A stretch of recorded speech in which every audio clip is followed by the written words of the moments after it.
Welcome to Fluent Phonics. Today we will focus on mastering the pronunciation of the word concededly. Concededly. Concededly. Concededly.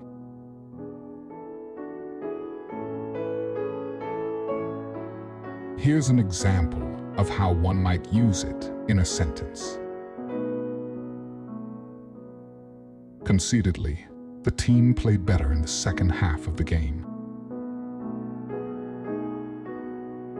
Concededly acknowledges a fact or point that may be unfavorable or contrary to one's beliefs, opinions, or arguments.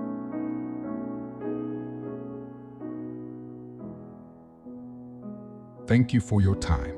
If you enjoyed this, please like and subscribe for further content.